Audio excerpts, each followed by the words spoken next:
Matagal pa po ito, mamita? Basta sasabihin ko na lang sa iyo pag ready na yan. Kasi baka kung matagal pa po, baka pwede naman tayo bumili ng tinapay sa bakery. Alam mo, madali yung bibili ka ng tinapay, pero yung ginagawa mo with pride and joy na kakainin ng asawa mo, iba yun.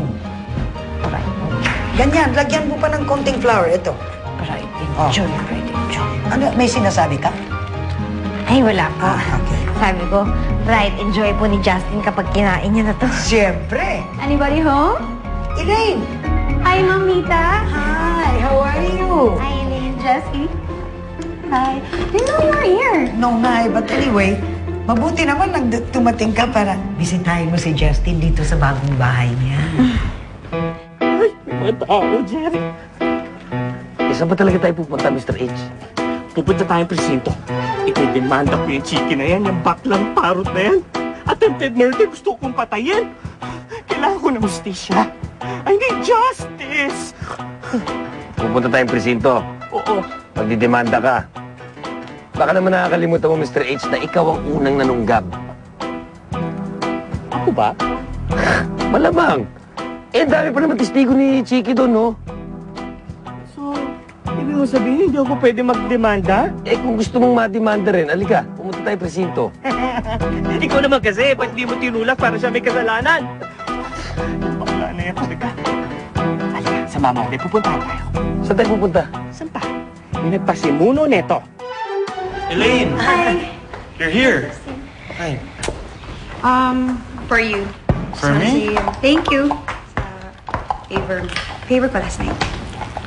Thanks. Mukhang masarap ah. Yeah, binake ko yan. Buti ka pa. Nakapag-bake ka na sa akin. Tara, tikman natin. Doon tayo sa dining. Hey. Nadinig mo yan, Jessie? Siya mismo ang nag-bake nun, yung pastry yun. Sige. Yeah. Mamita, try Yeah. mo to, napakasarap. Talaga? Oo. O, sige nga. Dali, ha?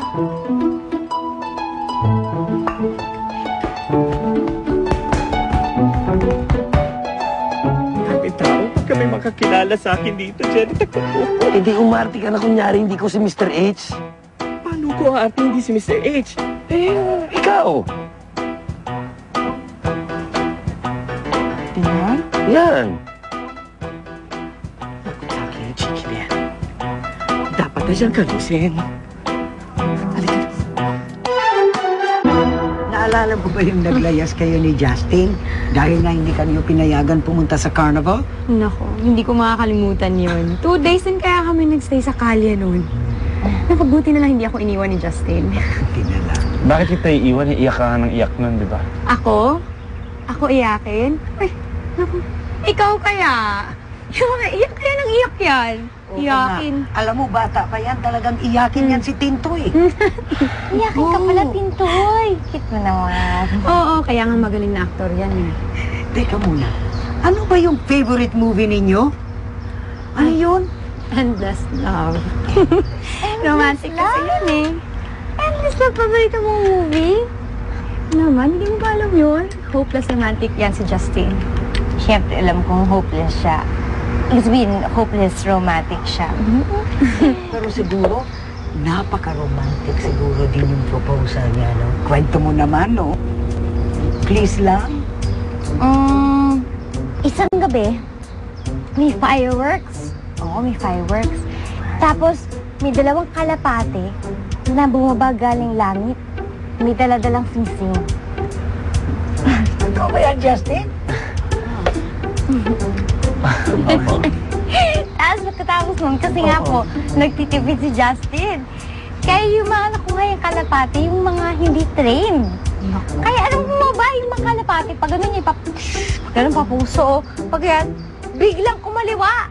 Kumipad palayo. Diyos ko, ito si Justin na taranta. Na-rattled siya. Nataranta siya. Tapos tinakbo niya yung mga kalapate. Kasi siya nagano'n sa ako. Kaya nandun malaki nga po yung katawan ni Justin. Hindi nga niya po nahabol yung mga kalapate. Kaya ako, hinabol ko yung kalapate. Nung humabol ako sa kalapate, sumabit siya doon sa may puno. Kaya yun, tumalon ako sa may puno.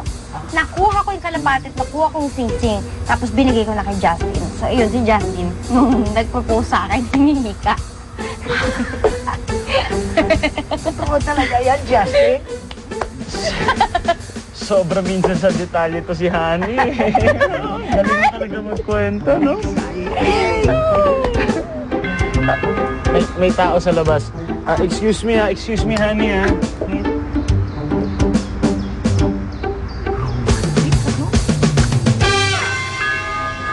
Bossing. H! Justin, Oh, ano nangyari sa'yo? nagtatanong ka pa, kasalanan mo to. Nagkasagupaan sila ni Chiki kanina. Ano? Dahil sa mga chismis to, ha? Yung pambababae mo, alam mo ba hindi na ikaw ang ambassador to the youth na Department of Education? Nabawasan ka ng isang commercial endorsement? Ha? Dahil doon? Oo, kasi tigilan mo na yung mga kalukuhan mo, yung mga pagchichiks mo, may asawa ka na. At ano to sinasabi ni Chiki, nakita ka daw sa restaurant, may kasama kang babae. Justin, sino ba itong babaeng sinasabi nila? Tell me the truth.